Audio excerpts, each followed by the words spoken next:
Angelina Christina Sialagan, Bentar, dan Mas. Pelan-pelan, Mas. Angelina. ya, Angelina Oke. Christina Sialagan, Terus? saya sendiri. Kok Anissa ya? Bentar. Angelina, oke. Terus Ya. Mas Satria. Absennya berapa, Dan Mas Satria? saya absen 34. 34. Ya, terus? Yang ketiga tuh Sevilla Julieta, absen 36. 36 ya. Oke. Ya. Nah, udah? Itu aja? Oke. 3 ya? 3 betul. Ya, silahkan Mas. Ya. Mohon maaf ini karena ini baru bagian saya sendiri, nanti 2 bagian saya akan stop presenting sebentar, saya pindah halaman. Jadi untuk objek utama soal 4 ini adalah laporan keuangan PT Pertamina Persero tahun 2013. Nah, nantinya 2 bab pertama akan membahas laporan keuangannya Pertamina yang tahun 2013 karena terkait apa sih yang menarik, dan yang kedua adalah apa dampaknya di laporan keuangan secara jangka panjang. Laporan keuangannya nanti dibandingkan dengan laporan keuangan PLN dan Telkom untuk kepentingan soal 4C. Nah, soal 4 seperti bisa dilihat, itu memang ejaan saya ubah sedikit. Jadi, EB, Employee Benefit, dari satu perusahaan lain berbeda dengan satu yang lain, dan dapat salah satu penarik bagi kandidat pelamar kerja yang unggul. Nah, adakah sesuatu yang menarik terkait ini? Coba bisa kita lihat di ini sebenarnya mestinya jawaban nomor 2, tapi jawaban nomor 1 agak related sedikit. Nah, saya stop presenting dulu ya, karena ini ternyata presentasinya lompat ke soal 2. Ya, ya. Presenting.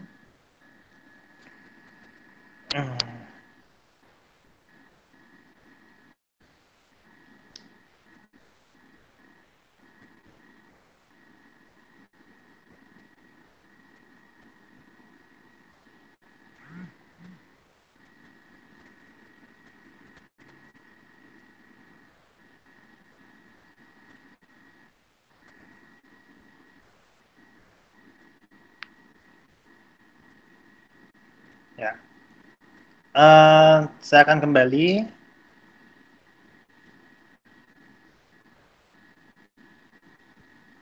Ya. Oke. Ntar, ini kok saya stop presenting, saya belum mencet. Mungkin bisa pakai laptop Mas Satria, Mas Andi. Ya. Oke. Ini udah terlanjur, ini udah masuk. Oke. Saya lanjutkan saja. Alhamdulillah nggak boleh present screen. Start presenting. Oke. Mulai sekarang. Oke.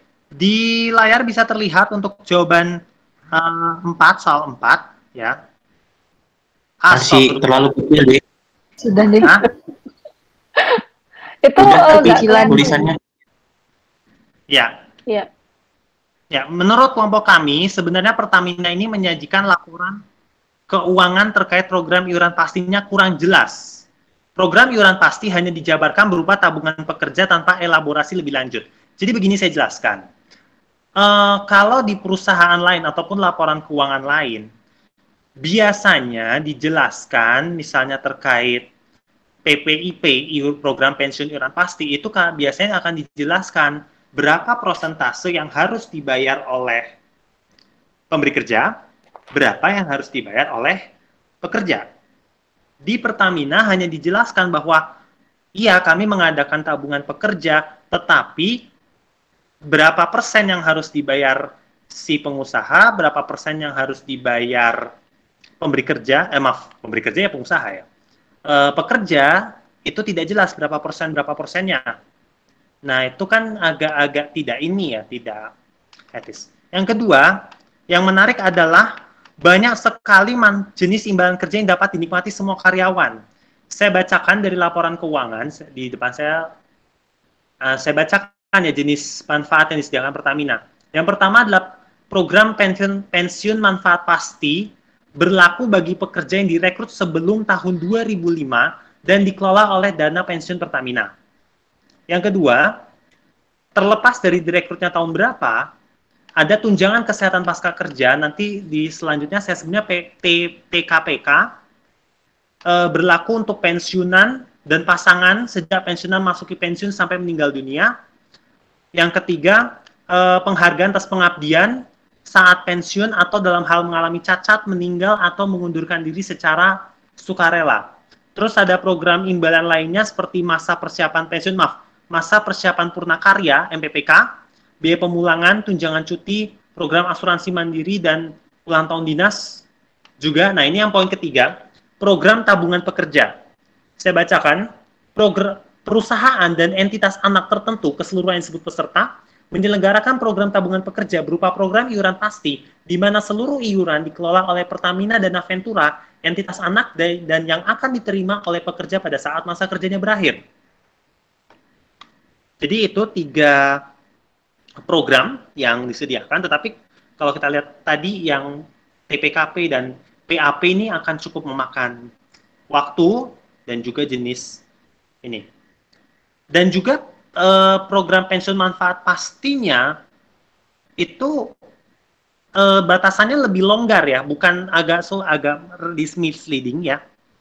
Kalau di situ kan tidak ada batasan tertentu seperti PLN atau Telkom. Ya, memang benar, karena Telkom tuh ada batasnya, PLN juga ada batasnya, kalau tidak salah 995. Dan juga PLN transparan, tapi ada nilai positif, Pertamina itu transparan dalam hal kombinasi investasi yang diterapkan PPMP-nya. Saya perlu beri gambaran seperti ini. Kalau kalian ya teman-teman semua bergabung di dana pensiun, biasanya akan ditawarkan beberapa jenis paket. Ada yang paket 100% pasar uang, ada yang paket besar di obligasi, ada yang besar di besar di saham, dan itu disesuaikan dengan risk appetite atau jenis risiko yang ingin diambil oleh rekan-rekan semua. Terus juga peningkatan porsi ekuitas di laporan keuangan. Ini sangat saya bacakan saja yang tadi, nanti di PowerPoint juga mestinya ada. Untuk PPMP atau program pensiun manfaat pasti itu komposisi investasinya kan jelas. Pada tahun 2013, 32% ditaruh di instrumen ekuitas, 58% di instrumen debt, utang, dan 10% di lain-lain. Nah, di tahun 2012, pada 31 Desember, instrumen utangnya 60, ekuitasnya 29, ini ekuitasnya naik ke 32%. Perlu rekan-rekan pahami bahwa dana pensiun adalah incaran bagi pemilik perusahaan, terutama yang sudah go public, ataupun juga penerbit obligasi, karena apa? Dana pensiun memiliki uang besar. Dan juga mereka, dana pensiun biasanya mengharapkan return yang optimal. Makanya kalau teman-teman bisa melihat dana pensiun yang sudah mapan di luar negeri, misal dana pensiun Norwegia, dana pensiun Singapura, itu mereka banyak investasi di saham, termasuk di Indonesia. Itu karena mereka uangnya besar, harus membayar di jangka yang agak lama, tapi mereka harus dapat return tinggi. Nah, itu sebabnya dana pensiun jadi incaran. Nah, peningkatan porsi ekuitas ini bisa dikaitkan dengan kasus korupsi yang dilakukan oleh Helmi dari Pertamina. Karena penempatan di PT Sugi Energi Tbk, Sugi dianggap tidak wajar. Nah, kalau boleh dilihat, kalau di data yang Anda kan investasi dimulai di 2013. Nah, ini bisa kita lihat di laporan keuangan. Di 2012 kan naik dari 29 ke 32 di 2013. Hanya saja di laporan keuangan kan tidak dirinci. Nah, itu bisa jadi 32 ini berasal dari investasi di Sugi itu. Nah, yang kelima yang menarik adalah Pertamina menggunakan USD sebagai mata uang anchor-nya atau jangkarnya.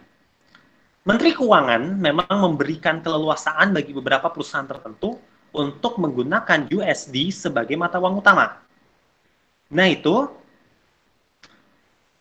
biasanya perusahaan-perusahaan yang mau menggunakan USD sebagai mata uang utamanya harus minta izin kepada Menteri Keuangan.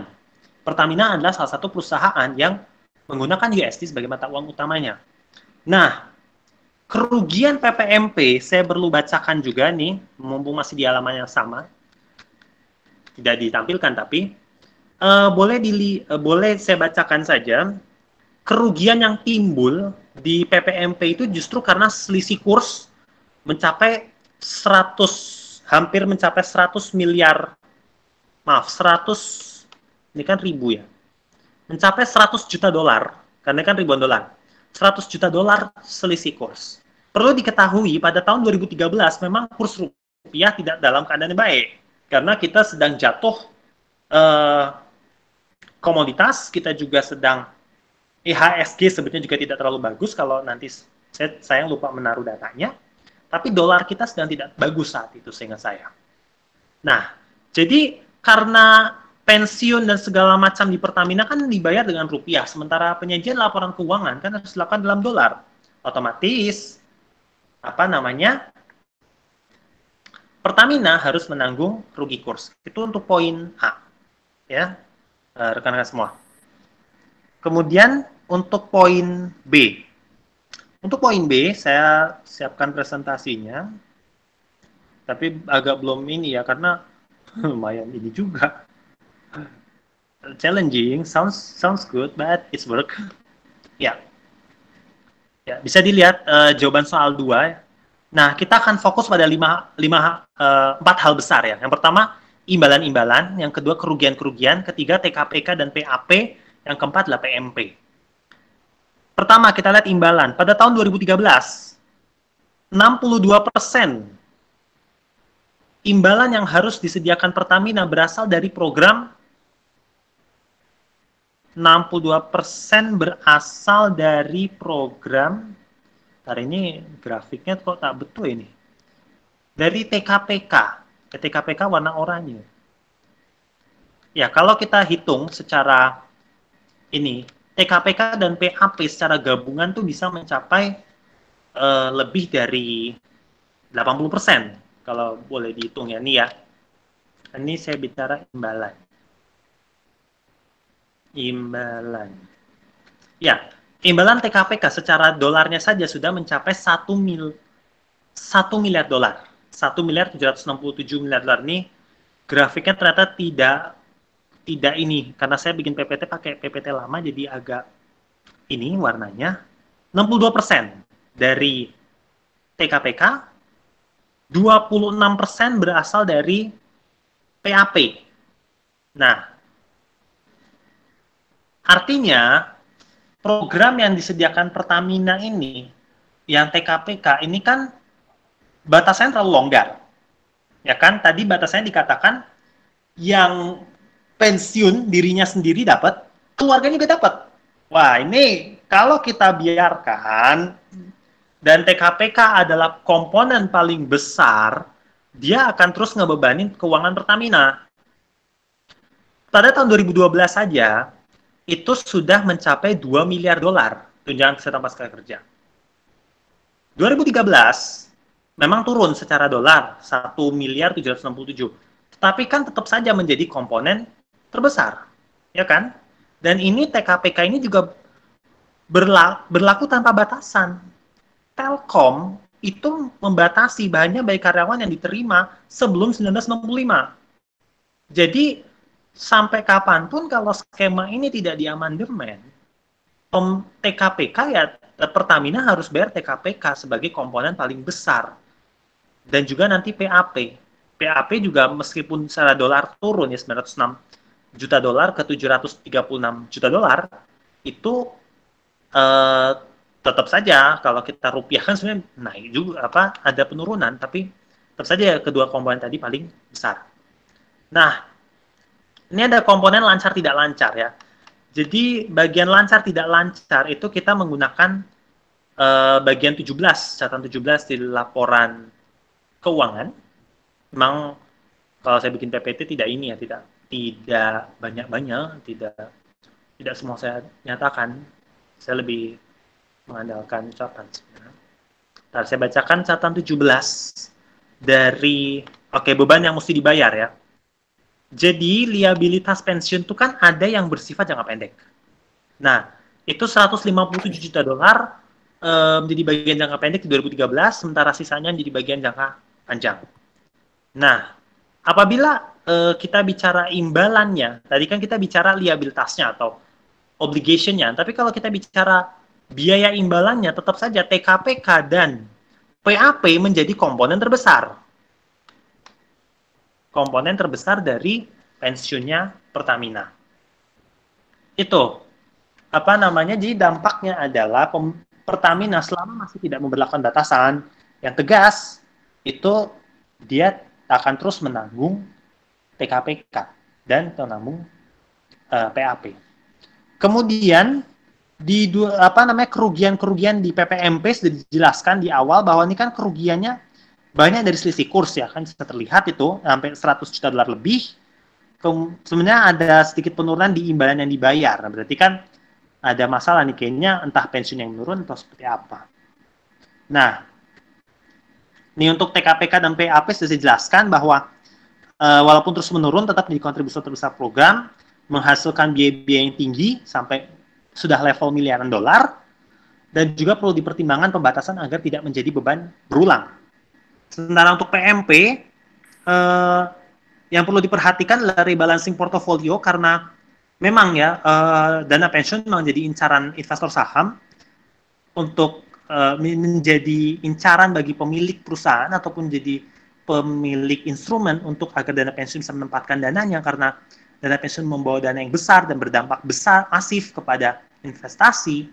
Tetapi juga harus ada kehati-hatian, apalagi perlu dipahami bahwa kalau misalnya terjadi kerugian saham di PMP, walaupun PMP ini bersifat ya cuma pengakhiran, penghabisan, tetap aja kan Pertamina harus menanggung kerugian atas tetap harus menalangi kerugian tadi kan, karena pensiun itu kan harus dibayar kepada pensiunan kan, kalau tidak dibayar kan kita dimaki orang kan, gitu. Dan poin C, apabila dibandingkan dengan Telkom dan PLN, Telkom tadi sudah membatasi hingga tahun 1995, sementara untuk PLN, saya bacakan saja poinnya, supaya tidak misleading. Bentar. Ya, kalian nggak apa-apa lah, dikit-dikit tahu dapur saya. Nah, inilah dapur saya. Ya, saya bacakan saja. Oke. Untuk PLN saya ambilkan dari tahun 2013 yang sudah di restatement, ya. Karena ada ISAK yang harus dipenuhi PLN, tapi tidak terkait dana pensiun, jadi bisa ini ya. Saya bacakan untuk PLN. Di situ sudah terlihat tentang bukan perusahaan pinjaman, masih utang kepada pemerintah, utang kepada utang bank secara menengah, pinjaman dari program utang obligasi. Suara saya masih terdengar kan ya? Ya, masih Mas. Silakan lanjutkan. Sedikit ya saja. Ya, utang ya, proyek pendanaan tanggal listrik. Bentar, bentar saya. Nah, ini imbalan kerja, alhamdulillah ya.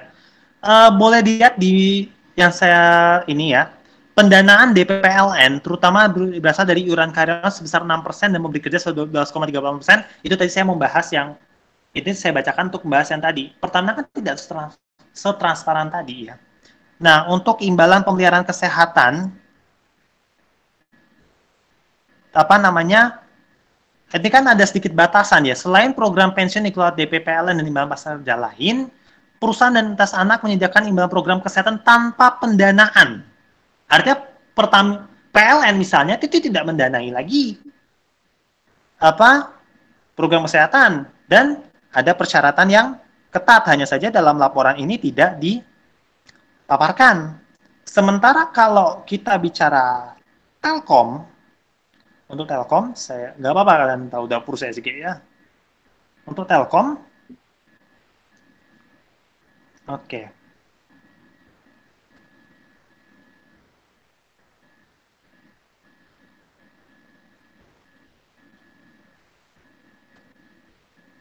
Kalau ini mungkin langsung di ini aja Mas, nggak kelihatan ini nggak apa-apa.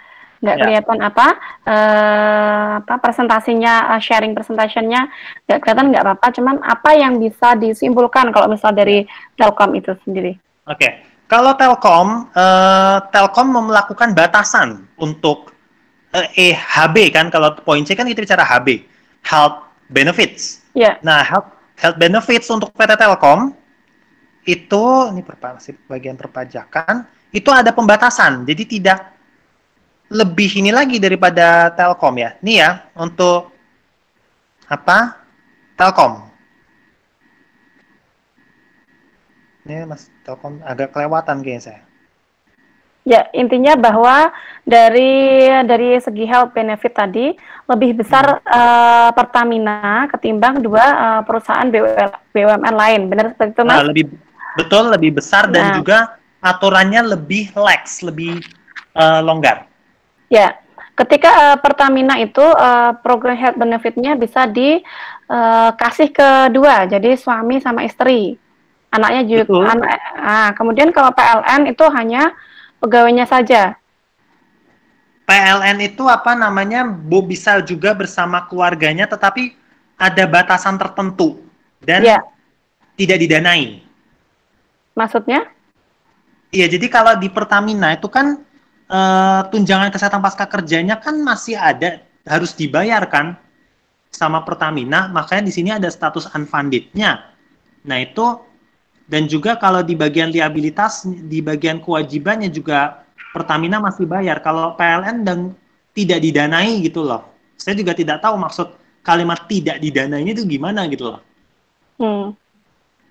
Cuman lebih stringan lah, lebih ketat. Oke. Itu ya kesimpulan sedikit yang dapat diambil. Terima kasih Mas Satria ya. Nanti kita coba ke kelompok lain, terus kemudian saya mau nanya lagi. Sebenarnya saya di analisis ini, terima kasih prestasinya bagus sekali Mas Satria. Masnya komplit gitu ada tadi. Tapi itu ditampilkan ya di pengumpulan tugasnya ya. Oh, oke. Nanti saya revisi ya. Ya, jadi tadi ada presentasinya, kemudian ada gambaran tadi pie chart itu tadi ya. Nanti di akhir satu lagi kelompok di akhir nanti saya mau nanya-nanya. Jadi setelah ada tugas analisis ini, teman-teman apa yang teman-teman tahu terkait dengan pokok materi bahasan kita kemarin terkait dengan akuntansi pensiun. Ayo sekali lagi ini saja ya short saja ya pendek saja ya. Mas Jose ya? Iya Bu. Ya. Kami dari bentar nyalain videonya ya. Iya. Ininya disebutin dulu anggotanya Mas. Oke. Jadi di sini saya dari kelompok 2 kelas 425. Anggota kelompoknya ada Grace Sarah Hutapea absen 11. Kemudian bentar saya ini pelan-pelan dulu. Grace ya, terus kemudian Jose Mario Manurung absen 15 ya, dan yang terakhir Luisa Ecclesia Simamora absen 17. Oke, 3 orang ya, 4 orang ya? 3 Bu, 3. 3. Kok Angelina yang tadi ya? Angelina kelompoknya Adi. Adi ya, oke. Oh 3 benar-benar. Ya. Oke. Nah, pertama saya berterima kasih kepada Ade tadi udah menjelaskan dengan baik mengenai sebenarnya apa sih yang terjadi di Pertamina. Nah, jadi kalau saya ulangi adalah si direktur Pertamina yang mengurusi tentang dana pensiun itu melakukan malpraktik penggunaan dana investasi pensiun untuk ditanamkan di PT apa gitu, lupa nama PT-nya. Terus ternyata saham dari PT ini nilainya tuh sangat kecil. Sementara oleh Pertamina dibeli kurang lebih 2 sampai 5 kali lipat dari harga pasarnya. Nah, dari situ kami muncul kecurigaan. Kalau misalnya Pertamina melakukan investasi jenis ini, maka kemungkinan di laporan keuangannya itu akan menunjukkan kerugian yang amat sangat. Nah, ternyata itu kan namanya satu perusahaan adalah perusahaan yang profit oriented, gitu kan. Tujuan utamanya adalah mencari keuntungan. Nah, oleh si direktur Pertamina atau pembuat laporan keuangannya, laba ini sengaja ditutupi. Misalnya kita coba lihat. Nah, di sini kami akan mencoba mengambil analisa dari yang pertama biaya bunga atau interest expense, dan yang kedua adalah dari interest revenue. Kenapa? Karena kalau misalnya kita mengambil dari nilai wajar, kemudian dari selisih kurs, itu tidak ada bukti pendukungnya. Nah, sehingga kami mencari yang ada bukti pendukungnya. Pertama biaya bunga, yang kedua interest revenue. Oke. Nah, yang pertama... Sorry, saya cut sebentar Mas Jose. Ini 2013 ya? Iya Bu, ini 2013. Ini sengaja 2012 maksudnya angka di 2012, angka saldo di 2012 itu kan sebagai acuan untuk mencari interest expense yang seharusnya disajikan di tahun ini. Ya, terus kemudian ada apa amal praktek itu beritanya di mana? Saya kok malah nggak nge-in ya. Ada ya, tapi memang ada. Ada di Detikcom ada. Oh iya ya. Saya belum ini ke sana gitu. Iya, Bu. 2013 kasusnya? Iya, 2013 sampai 2015. Bentar ya. Oke. Yang harusnya disajikan di 2013. Oke. Nah, pertama, bentar, nyari itunya.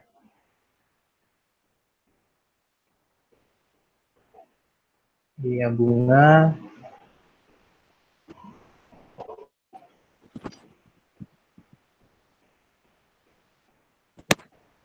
Nah, oke. Nah, di sini kan kita lihat dulu pertama adalah saldo awal dari tiap komponen pensiun. Yang pertama ada PPMP, kemudian ada tunjangan pasca kesehatan, kemudian ada PAP, dan biaya pemulangan. Sebenarnya ada lagi biaya pensiun lain, tapi kami lihat jumlahnya kecil, berarti kan istilahnya tidak material, maka tidak kami periksa.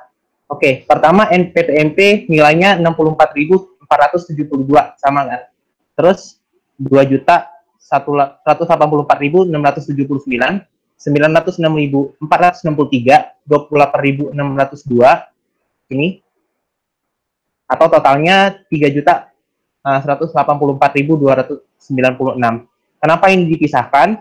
Karena tiap-tiap komponen dari iuran pensiun itu memiliki tingkat diskonto sendiri. Ada yang 9,1%, ada yang 8,8%. Nah, kita lihat di halaman 108, ada asumsi aktuarial yang menunjukkan berapa sih tingkat diskontonya. Jadi untuk PAP, kemudian biaya pemulangan, MPPK, dan ulang tahun dinas adalah 8,8%. Sementara untuk iuran pasti, itu nilainya adalah 9,1%. Nah, kemudian kalau misalnya angka-angka itu kita kalikan, maka yang seharusnya disajikan adalah sebagai berikut. Untuk PPMP 58.884, untuk tunjangan pasca kerja 121.982, kemudian untuk PAP 73.969, dan biaya pemulangan 268. Namun, oleh perusahaan, angka-angka ini sepertinya diplesetkan, di sliding. Nah, kalau kita lihat di sini, di halaman 105, di bagian biaya imbalan pasca kerja bersih, itu biaya bunga yang disajikan oleh perusahaan adalah 58.884, kemudian di sini, sebentar, tunjangan pasca kerja, sebentar, ini ada yang salah ketik, tunjangan pasca kerja yang disajikan adalah 89.453. Kemudian PAP-nya kita lihat 73.969, dan biaya pemulangannya adalah 1.064.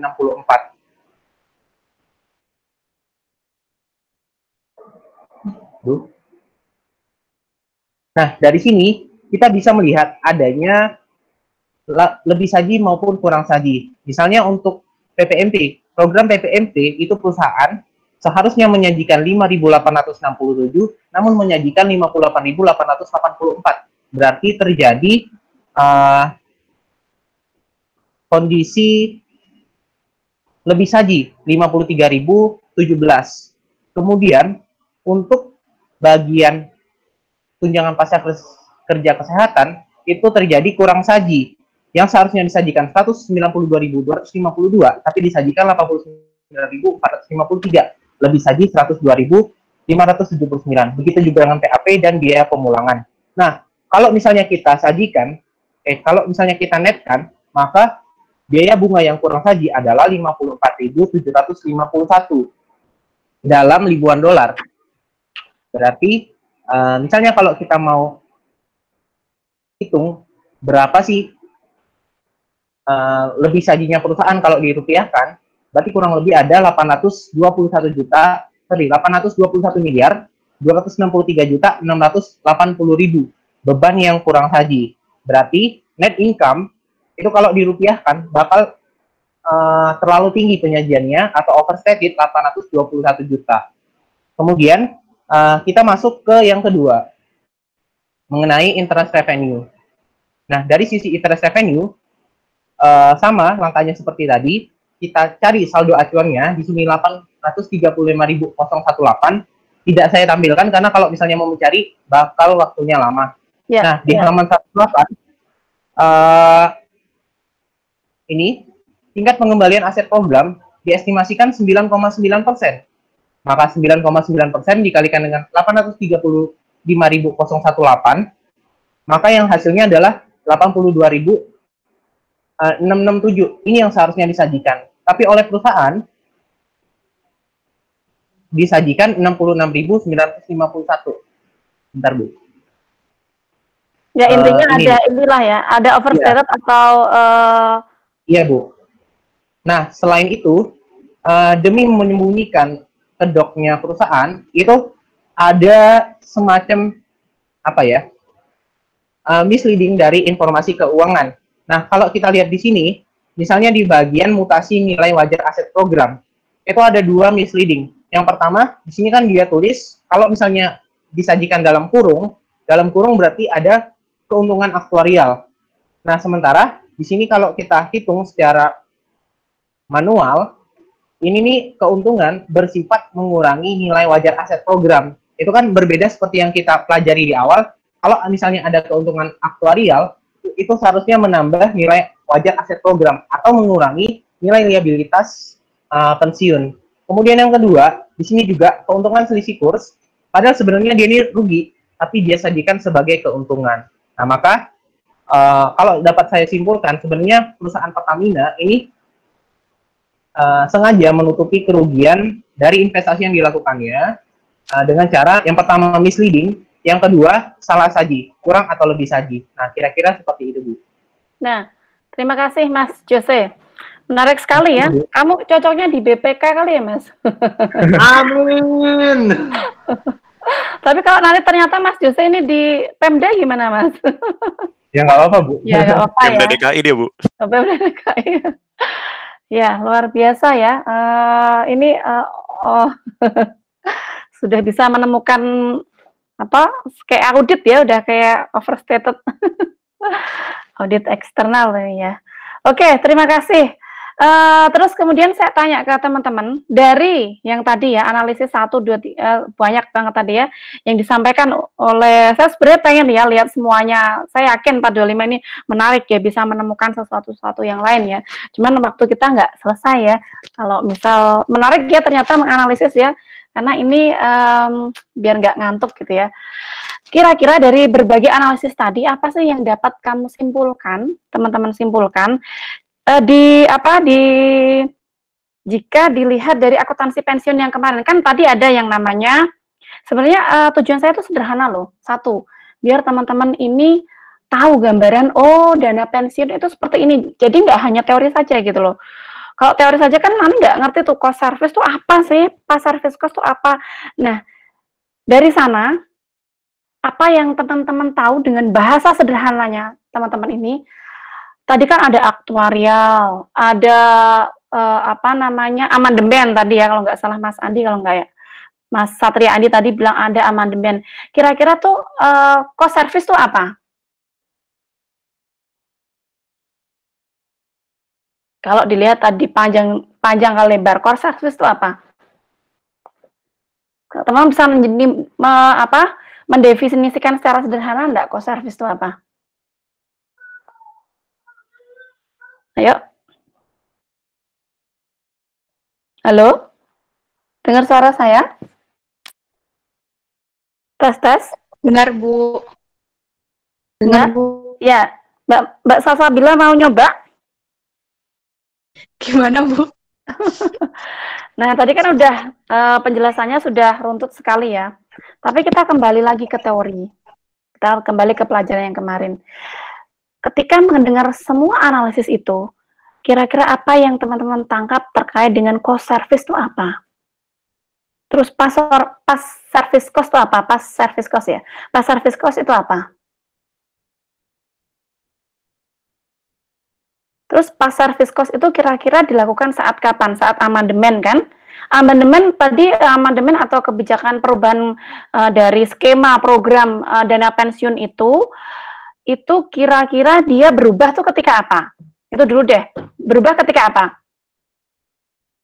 Karena kenaikan ya, Bu. Ada nilai kenaikan ya dari kewajiban kita yang sekarang. Yang mempengaruhi kewajiban kita di masa depan. Ya, saya ini dulu ya. Saya sarikan dulu. Jadi dari analisis tadi gitu ya, analisis macam-macam tadi, kita sorotnya ke PT Pertamina. Karena PT Pertamina satu, dia ternyata dana pensiunnya dia mengalami defisit yang luar biasa gitu ya di tahun 2013, meskipun secara kondisi makroekonomi saat itu tadi sudah diterangkan oleh Mas Satria Andi bahwa Bu, ternyata di tahun 2013 itu kondisi makroekonominya nggak oke kok Bu gitu. Tapi selain ada kondisi makroekonomi, ternyata di dalamnya juga ada sesuatu yang harus dianalisis. Yang pertama terkait dengan dana pensiun. Dana pensiun dana pensiun PT Pertamina pada saat itu telah mengalami defisit sebesar 273.629 sekian. Defisitnya luar biasa ya. Kira-kira disebabkan oleh apa sih penyebab defisit itu? Kalau bisa saya sarikan, yang pertama adalah karena jumlah peserta aktif atau pekerja pada tahun itu 2013 gitu ya, itu lebih sedikit ketimbang peserta pensiun pada saat itu. Kemudian yang kedua, terkait dengan dana pensiun itu ada penerimaan iuran normal yang lebih kecil dibandingkan dengan pembayaran manfaat pensiun. Maka semakin berkurang gitu ya, karena tidak ada penambahan peserta baru sejak tahun 2005. Nah, sedangkan apa? Jumlah pembayaran pensiunan itu terus bertambah dari waktu ke waktu. Kemudian yang ketiga, ada penurunan investasi tadi yang sudah dibahas oleh Mas Andi. Ada penurunan investasi karena pada saat itu apa? Pada saat itu kondisi makroekonomi Indonesia itu sedang jelek. Kondisinya minus 4,82% pada bagian return on investment. Karena apa? Ya karena saat itu ada kenaikan BBM, UMR, kemudian tarif dasar listrik dan lain sebagainya. Kemudian ada apa lagi? Ternyata di program dana pensiunnya Pertamina ini ada yang unik gitu ya. Sebenarnya ini unik nggak hanya di Pertamina, tapi kalau teman-teman lihat atau teman-teman punya saudara atau punya orang tua yang bekerja di BUMN, ini secara apa? Secara program tunjangan kesehatan dan lain sebagainya terkait dengan dana pensiun itu luar biasa sekali. Dulu saya lulus kuliah tahun 2010, lulus S1 gitu ya, 2010 itu saya masuk PLN. Di PLN itu sendiri, kalau teman-teman tahu, itu untuk pegawainya ya, pegawainya langsung, itu dibiayai mulai masuk tanda tangan itu ya, MOU ya, sampai ke liang lahat, itu semua biaya kesehatan ditanggung oleh perusahaan. Betapa besarnya ya, kalau pegawainya sakit-sakitan gimana? Ya ditanggung. Kemudian yang pertama itu, yang kedua, kalau teman-teman tengok, di Pertamina, yang ditanggung tidak hanya di pegawainya saja, tapi tadi juga ada yang bilang bahwa istrinya, dan memang benar kondisi sebenarnya memang seperti itu. Istrinya juga ditanggung. Dan mereka asuransinya, apakah mereka mau menggunakan asuransi BPJS? Tidak. Mereka menggunakan jenis asuransi yang mahal. Kalau rumah sakit pun tidak di rumah sakit umum, tapi rumah sakit sekelas Bintaro Premier atau rumah sakit Pondok Indah. Oh ini nanti, sorry, video saya jangan disebar ya, maksudnya jangan di ini ya Mas Andi ya, ketua kelasnya ya. Jangan disebar, maksudnya buat ini aja internal. Kita lihat bagaimana kondisi, karena maksudnya saya juga pernah ke sana gitu, Australia gitu ya, untuk mengambil S2, ternyata itu tidak diakui gitu ya, tidak diakui ya, tidak boleh masuk, karena saya nggak tahu berapa tahun lagi itu akan menjadi B atau berapa tahun lagi akan menjadi A. Mudah-mudahan nanti pas teman-teman selesai D4 gitu ya, sudah menjadi A atau B, jadi bisa langsung lanjut kuliah. Siapa di sini yang pengen lanjut kuliah di luar negeri? Ada nggak? Nggak ada? Saya, Bu. Saya, Bu.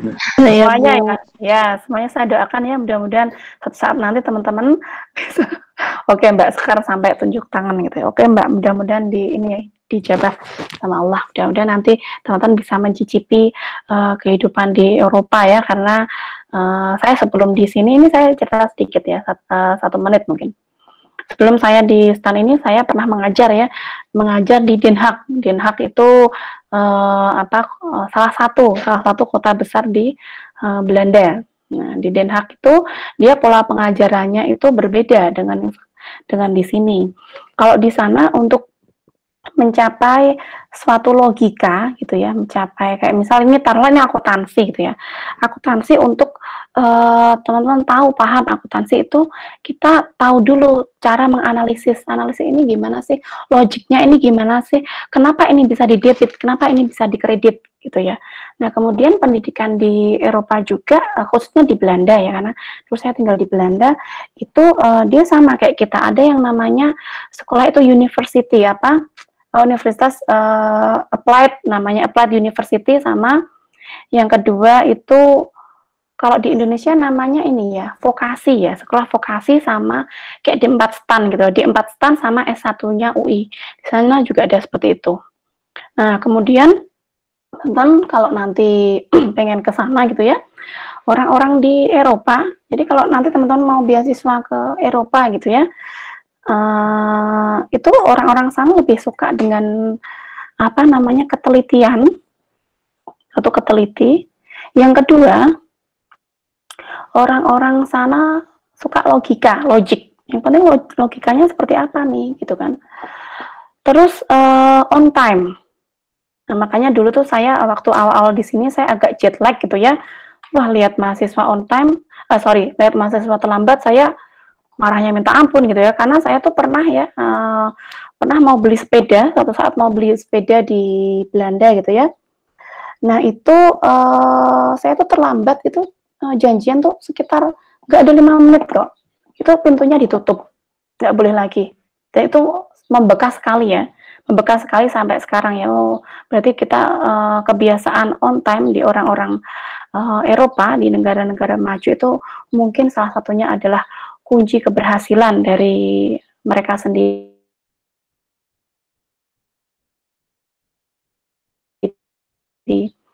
Kemudian detail, selain teliti mereka juga detail. Orang-orang, bentar ya, saya tutup dulu ya, ada telepon. Iya Bu.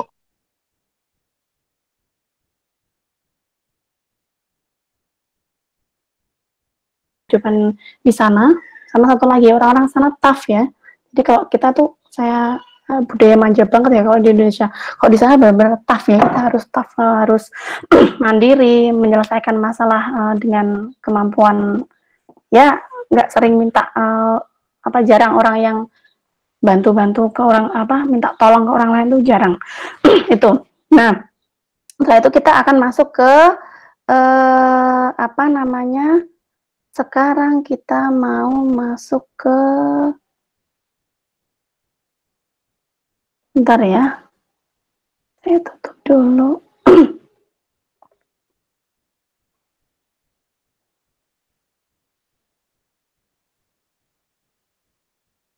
Ke pertemuan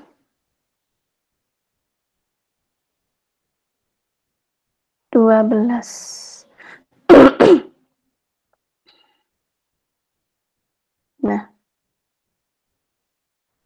Nah, teman-teman bisa lihat ya di sini ya. Ya, sudah. Ya, sudah ya. Nah, teman-teman di mata kuliah saya juga saya ajarin ya buat apa? Buat aktif ya. Karena apa?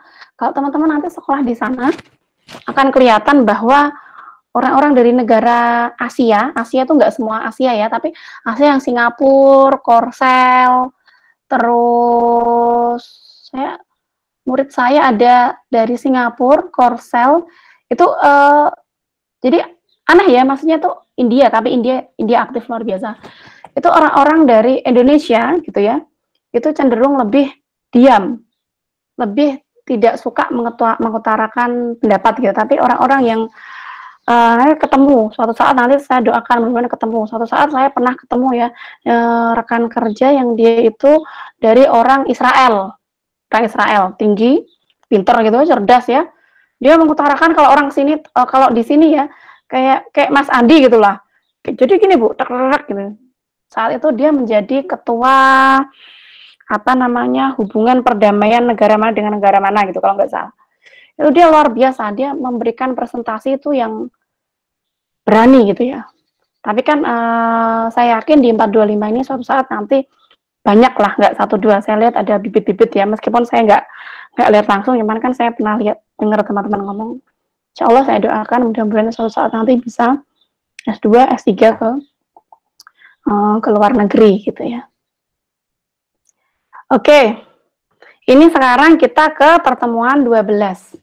Pertemuan 12 ini kita berbicara terkait dengan sewa, leasing gitu ya, sewa leasing. Asesmen dan perlakuan akuntansinya dari sisi lesi itu gimana sih gitu kan. Kira-kira ada yang mau nyoba ini apa namanya terkait dengan bagan, bisa dilihat nggak bagan saya ini? Bisa Bu. Bisa ya? Bisa Bu. Ada yang mau nyoba? Ada yang mau nyoba nggak? Yuk latihan Coba ngomong. menjelaskan yang mana ya. Bu? Sampai mana Bu? Menjelaskan sampai ini Mas. Lesor, lesi, kalau perlakuan akuntansi kan banyak ya nanti ya. Ini di ada suara siapa ya ini? Suara nah, Mas Iga sepertinya. Mas Iga Mas Iga mau nyoba jawab. Siapa tadi ya? Saya Bu. Iga. Mas Iga. Oke, Mas Iga ya. Videonya dinyalain Mas. Saya lihat. Kayak Mas Iga saya belum pernah denger ya Pak. Coba tengok. Oh iya, belum pernah lihat ya saya Mas Iga ya. Tapi udah pernah Udah pernah ya?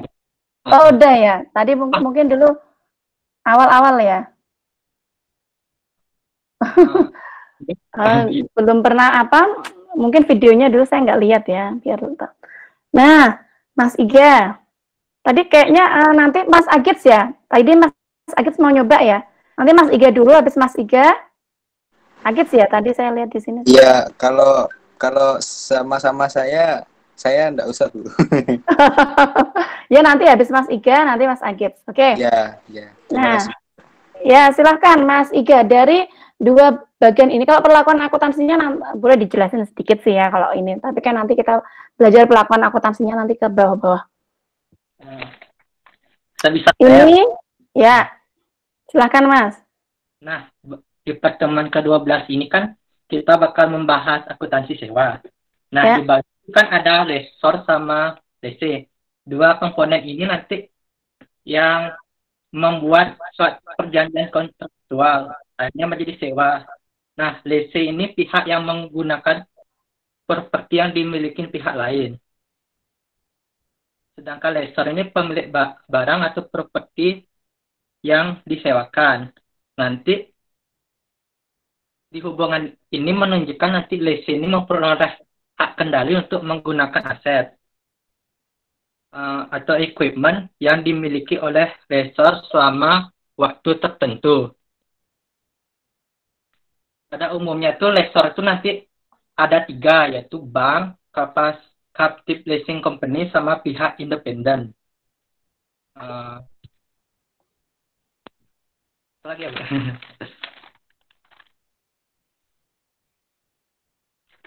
Udah? Lanjut. Ini bahas lesor sama lese atau Lesor lah, yang diketahui lah dengan bahasa sederhananya hubungan lesor sama lesi. Kemudian tuh kira-kira kalau Mas Iga lihat di sini itu kan ada, saya buat dua ya, dikapitalisasi sama tidak dikapitalisasi. Terkait ini kan nanti terkait dengan pelakuan akuntansinya. Ya. Apa sih sewa apa? Sewa yang seperti apa sih yang nanti tuh bisa lesi itu bisa dikapitalisasi. Kemudian sewa yang seperti apa sih yang tidak bisa dikapitalisasi. Nah, kemudian ada lagi nih Mas. Nanti dijawab sebisanya, nggak bisa nggak apa. Kemudian maksud dari dikapitalisasi itu apa sih Mas gitu? Ya silakan Mas. Yang saya sempat baca tuh yang tentang kapitalisasi sama tidak kapitalisasi ini dari IASB. Mereka menegaskan bahwa lese ini mengkapitalisasi semua leses kecuali periode yang kurang dari setahun. Berarti kan titik poinnya tuh periode sewa yang tidak dikapitalisasi itu periode sewa yang kurang dari setahun atau setem leses dan nilai sewa properti yang kurang dari $5.000. Misalnya nanti kalau kita rupiah tetap nanti dikurskan menjadi dolar, $5.000. Mengkapitalisasi itu kayak setiap tahun itu Bu dibagi-bagi kayak pembelian angsuran itu yang saya tangkap. Bener nggak seperti itu? Atau ya segitu aja. Ya nggak apa-apa. Terima kasih Mas Iga ya, sudah saya catat dulu. Terima kasih Bu. Ya.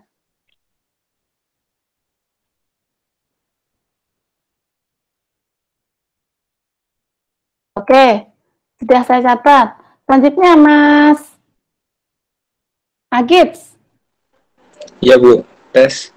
Silakan. Tadi bisa ini nggak Mas diulangin sedikit nggak Mas yang terkait dengan dikapitalisasi sama dengan yang tidak dikapitalisasi? Ya, untuk yang dikapitalisasi itu syaratnya ada dua, yaitu yang pertama itu harus lebih dari 1 tahun, terus juga nilainya itu lebih dari $5.000. Nah, nilai apa ini? Nilai apa? Nilai sewa, nilai sewa atau nilai leasingnya itu Bu. Nilai barang yang disewa oleh si lisi gitu ya? Nilai barang yang disewa oleh lisi itu lebih dari $5.000, maka itu akan dikapitalisasi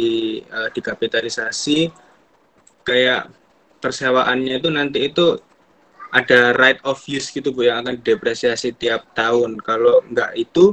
Kalau nggak memenuhi syarat untuk kapitalisasi, nanti akan jadi kayak beban sewa aja gitu Bu.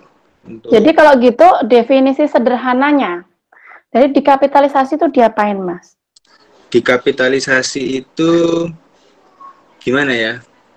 Kita mendapat hak untuk hak atas aset dan utang atas apa ya? Gimana Bu? Kita punya hak untuk menggunakan aset, terus juga kita yang mendepresiasikan, gimana ya Bu ya? Mendepresiasikan hak untuk penggunaan aset itu Bu. Siapa ya? Sebagai lesi. Ya, sebagai lisi yang akan mendepresiasi kayak right of use-nya. Ini bahasa bebasnya dikapitalisasi itu diapain Mas? Bahasa bebasnya, bahasamu gitu. Dikapitalisasi itu diapain? Diakui sebagai aset. Diakui sebagai aset ya. Pengeluaran ya gitu ya. Setiap pengeluaran nanti akan diakui sebagai aset. Kalau sebaliknya berarti dia akan diakui sebagai beban atau dibukukan sebagai beban. Nah, sebagai beban atau ya, di-expense-kan gitu ya kalau bahasa akuntansi di-expense-kan. Nah, terus Mas Agit, ini udah tahu ya paling ya. Nah nanti di akuntansi apa ini namanya leasing ini ya, ini kalau saya ngasih teorinya saya rangkum nggak banyak ya. Nanti jadi teman-teman harus tahu definisi lessor lessee, hubungan keduanya antara lessor sama lessee. Setelah itu teman-teman juga harus tahu apa sih makna dari dikapitalisasi dan tidak dikapitalisasi itu dan syarat-syaratnya apa. Kemudian yang ketiga itu ada yang namanya finance list ya, sama operating list. Kira-kira ada yang mau nyoba ini atau masih tetap Mas Agit atau mau yang lainnya? Yang lainnya kali ya, biar ini ya. Iya Bu. Ya. Saya matikan video lagi Bu. Terima kasih Bu. Iya. Saya belum nyatat Mas Agit. Bentar. Agit.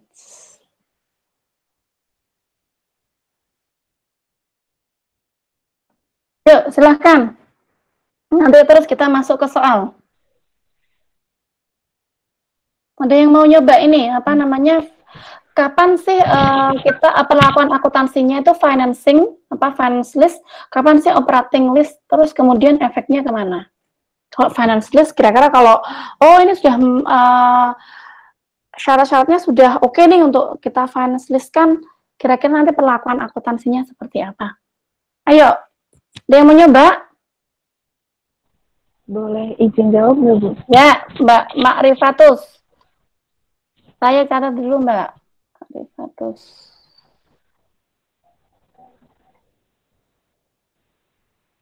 Oke, silahkan, Mbak.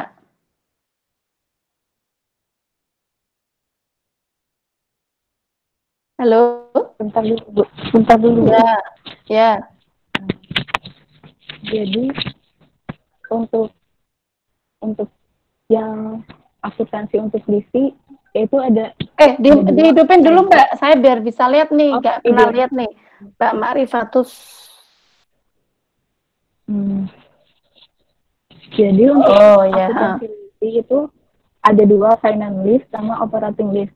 Nah, dimana kalau misal dia ada kayak kita uji coba yang pertama itu apakah sewa cancelable sama uncancelable. Kalau misal yang pertama dia memenuhi, berarti dia, kalau misal yang pertama dia uncancelable, baru dia masuk ke final list.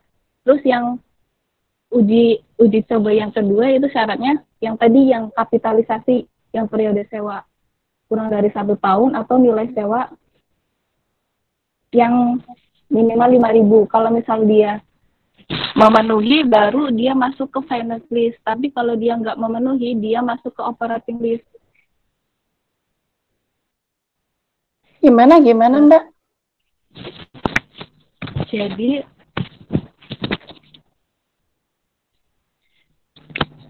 untuk menentukan finance list sama operating list itu putus-putus ya Bu suaranya? Iya, nggak apa-apa sih dengar tapi. Jadi untuk menentukan finance list sama operating list itu, yang pertama syaratnya cancelable apa uncancelable sewa tersebut. Kalau misalnya uncancelable berarti dia masuk ke finance list. Tapi kalau misal dia syarat pertamanya aja udah cancelable, berarti dia masuk ke operating list. Terus syarat kedua yaitu periode sewa sama nilai sewanya. Kalau misal dia periode sewanya kurang dari 1 tahun atau short term, dia masuknya ke operating list. Tapi kalau dia long term, dia masuk ke final list, yaitu sewa jangka panjang. Terus ada nilai sewa. Kalau misal nilai sewanya kurang dari 5.000, dia masuk ke operating list. Tapi kalau misal nilai sewanya lebih dari 5.000, dia masuk ke final list. Final list itu berarti asetnya dikata sebagai right of use aset dan bakal didepresiasi selama masa sewa tersebut. Tapi kalau operating list, dia tidak mencatat sebagai aset, tapi diberlakukan sebagai beban sewa, Bu. Oke, terima kasih Mbak Rifatus Solih. Ya, saya ini lagi ya, saya ulangi lagi ya. Jadi di dalam akuntansi leasing ini ya, ini ada 2, kalau teman-teman bisa tengok di sini ya. Ini ada yang namanya finance list sama operating list. Bu, apa itu Bu yang kapan sih Bu kalau kita tuh harus memperlakukan sewa itu leasing kita itu dari segi leasing ya, itu sebagai finance list. Yang pertama gitu ya, ketika itu ada 2 tahap, di situ dilihat ada 2 tahap. Tahap pertama adalah sifat sewanya itu harus cancelable. Untuk menjadi untuk menjadi finance lease itu ya, sifat sewanya itu harus non cancelable. Kalau udah non cancelable gimana, Bu? Kita harus melakukan asesmen selanjutnya gitu ya. Asesmen selanjutnya apa gitu ya? Itu ada 5 tahap yang ada di sini. Nah, nih. Jadi itu ada tahap pertama, kemudian ada tahap kedua. Kita harus melakukan asesmen. Yang pertama adalah adakah transfer kepemilikan? Ya, nanti di soal nanti di state ada nggak itu? Kemudian adakah opsi pembelian? Kemudian apakah termin sewa lebih besar sama dengan 75% dari usia manfaat? Ya, misal taruhlah usia usia barang yang disewa, misal nyewa pesawatnya umur ekonomisnya 20 tahun, dia nyewanya adalah 19 tahun, berarti dia nanti jawabannya akan ya, apakah termin sewa lebih besar sama dengan dari 75%, berarti dia nanti bisa diakui sebagai finance lease, karena dia sudah lebih besar dari 75%. Kemudian, selanjutnya, apakah PV, present value pembayaran sewa, lebih besar sama dengan dari 90% dari harga wajar, itu nanti kita hitung ya, di present value kan, kira-kira harganya berapa setelah di present value kan. Apakah dia hampir memenuhi 90% itu atau tidak dari harga wajar. Kemudian yang terakhir, apakah lessor tidak memiliki alternatif menggunakan aset. Jika ini semua terpenuhi, maka jawabannya adalah ya, kita harus melakukan akuntansinya harus di finance list kan. Nah, untuk definisi 1, 2, 3, 4, 5 ini, teman-teman harusnya sudah paham di materi AKM, karena kita lebih fokus ke hitung-hitungannya, karena kan kita praktikum ya, hitung-hitungan akuntansinya gimana. Nah, untuk itu, kita langsung ke hitung-hitungan ini. Hitung-hitungan, ini ada di punya Pak Lutfi ya.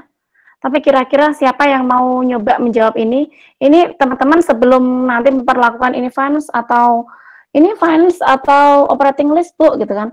Jadi teman-teman harus melihat dari soalnya ini. Apakah dia non cancelable, apakah dia usia ekonomisnya masa sewanya kita berapa tahun diperbandingkan dengan usia ekonomisnya dan lain sebagainya. Gitu ya. Siapa kira-kira mau nyoba menerangkan? Kita langsung ke itu ya kali ya. Langsung ke, biar nanti kita sebelum jam 4 kan teman-teman jam 4 mau kuliah nih. Kita langsung ke finance list. Oke, ini saya yakin ini hampir sama kok ya kayak yang bawah. Oh iya, ini nanti ada yang namanya nilai residu digaransi dan nilai residu tidak digaransi. Kira-kira udah paham belum? Kalau nilai residu digaransi itu kira-kira gimana ya aplikasinya di persewaan ini? Ada yang mau nyoba jawab dengan bahasanya sendiri? Mensarikan. Ada yang nyoba? Boleh, Bu. Siapa ini? Oh, Mbak Salsabila. Silahkan Mbak Salsabila. Kalau disimpulkan ya Bu, secara garis besar, kalau nilai residu digaransi itu berarti saat list tadi itu ternyata mendepresiasikannya di bawah perjanjian, maka dia berhak untuk membayar kurangannya itu, Bu. Jadi lessor akan mendapatkan cash gitu, Bu. Tapi kalau misalnya tidak digaransi, maka si lessor tidak akan mendapatkan cash dari si list itu, Bu. Kalau dari segi list, karena ini kan kita konteksnya di list dulu ya, minggu depan kita baru lessor. Kalau dari list ini berarti gimana? Nilai residu digaransi itu kira-kira seperti apa? Kalau ada sewa, mengakui ini, Bu, mengakui kerugian dari list dan membayarkan cash sebesar expected payment yang seharusnya terjadi, Bu. Oke, mungkin bisa saya Tarikan ada suatu contoh gitu ya, suatu contoh soal bahwa taruhlah misal di soal di state nilai residual value atau nilai sisanya guaranteed RV-nya adalah sebesar 5.000. Ini maksudnya apa sih? Maksudnya bahwa nilai sisa aset di akhir masa sewa gitu ya, nilainya harus sebesar yang dibalikan oleh lessee berapa? 5.000 Bu harusnya. Harus sebesar 5.000, itu namanya guaranteed. Enggak urusan mau gimana caranya, pokoknya saya mau telah misal saya sebagai lessee ya, saya nyewa pesawat gitu ya di perusahaan XX. Itu tertera di situ itu harus RV-nya itu harus 5.000. Itu maka saya nggak mau nanti saya di akhir masa kontrak, akhir masa sewa gitu ya, saya harus membayar itu RV sebesar 5.000. Maka dari itu ketika ada RV itu ya, maka dari sisi lessee ini akan apa namanya, bahasa Jawanya itu mengeman-eman itu apa ya? Kalau dari sisi aset tetap ya gimana caranya biar itu barang nggak rusak gitu ya, sehingga apa dia tidak usah nanti bayar RV-nya tuh berlebihan. Kemudian nilai RV ini sendiri juga sebenarnya nilai yang estimasinya dari siapa? Bisa dari kedua belah pihak, bisa juga dari si lessee ini sendiri. Gitu. Nah, oke, next. Kita sekarang ke soal. Mbak Salsabila mau nerangin soal juga? Gimana, Bu? Ini ada soal di Excel-nya. Lihat nggak ada soal? Iya. Kelihatan, Bu. Nah, ya. Mau nyoba ini? Bisa ya, nerangin ini ya? Iya, Bu. Oke, silahkan Mbak. Nanti neranginnya ini ya Mbak, apa namanya? Yaudah deh, semampumu aja, sebisanya Mbak, Salsabila aja. Silahkan Mbak. Ya, dicoba ya Bu. Ya. Di sini Lis menyewa lift hidrolik ke PT Lisor yang ditandatangani pada tanggal 1 Januari 2019 dan menyebutkan bahwa Lisor memberikan hak guna aset lift kepada PS. Rincian sewanya, yang pertama dia bersifat non-cancelable dengan periode 4 tahun, pembayaran sewa tahunan udah diketahui sebesar 11.182,24 yang akan dibayarkan setiap awal tahun. Lift tersebut memiliki nilai wajar sebesar $40.000 dengan usia ekonomis 4 tahun tanpa nilai residu. Berarti dia finalis. Lalu cost aset lift tersebut harganya $30.000 dan aset tersebut akan dikembalikan. Halo? Mbak Salsabila? Loli? Mbak Loli? Asetnya, Bu. Yaitu Alhamdulillah. Mbak Loli, sorry jaringannya agak ini ya Mbak, agak nggak oke ya di rumahnya Mbak Loli ya? Oh, nggak kedengeran ya Bu? Iya, nggak kedengeran tadi Mbak Salsa ngomong apa ya? Oh. Terus gimana Bu? Atau mau digantiin teman-teman yang mungkin bisa nggak apa-apa Bu? Nggak apa-apa, ini udah lancar sekarang. Silakan Mbak. Lalu karena sudah diketahui tadi besarnya nilai wajar liftnya 40.000, kita akan mencari present value dari pembayaran nilai wajarnya itu pakai AFPVDA dengan jangka 4 tahun dan implicit rate-nya 8%, menghasilkan angka 3.577.771. Dan udah diketahui juga pembayaran sewa di awal tahun selama 4 tahun dengan imbalan 8% itu 11.182,25. Oke, stop di situ. Stop di situ dulu, Mbak Loli. Iya, Bu. Iya. Ya, terima kasih ya, Mbak Loli. Iya, Bu. Ya. Ya. Nah, teman-teman, tadi yang disebutkan oleh Mbak Loli yang di sini ya, yang AFPV itu, kalau teman-teman present value itu sepertinya ya ini memang angka faktor present value due annuity gitu ya, due annuity itu bahasanya tidak di present value kan, tapi angka faktor tuh kayak dia tuh nanti berfungsi sebagai pembagi. Ini saya dari sini dulu ya. Tadi soalnya sudah diterangkan oleh Mbak Loli. Kemudian kita akan nilai wajar aset dari mana? Dari soalnya. Kemudian kita ke PV nilai residu. Nah, PV nilai residu ini sekali lagi sudah saya set di komen ya. Ini apa? Dia menunjukkan nilai aset setelah habis masa sewa. Jadi setelah habis dia di sini tidak ada no residual value, berarti dia menunjukkan angka ini menunjukkan bahwa tidak ada. Ini tidak ada. Menunjukkan nilai aset setelah habis masa sewa itu nilai residunya adalah 0. Kemudian ini AFPV due annuity gitu ya. Itu maksudnya apa sih? Ini adalah rumus untuk membagi nilai aset selama masa sewanya. Kalau ini 4 tahun berarti dia 4 tahun ya. 4 tahun pembayaran sewa. Nah, kemudian dari sini kita bisa lihat apa lagi? Due annuity. Nanti teman-teman hati-hati ya. Itu kan ada due annuity gitu ya. Kalau due annuity kira-kira tuh pembayarannya kapan? Awal atau akhir? Awal tahun, Bu. Nah, awal tahun sudah bisa ya saya asumsikan. Ingat ya, hati-hati. Karena hanya masalah kayak gini aja ya. Mungkin nanti teman-teman ada yang kurang teliti gitu ya. Nanti sehingga jurnalnya membuat amortisasinya salah. Membuat amortisasinya saya itu yang saya temui ketika kemarin mengoreksi ya.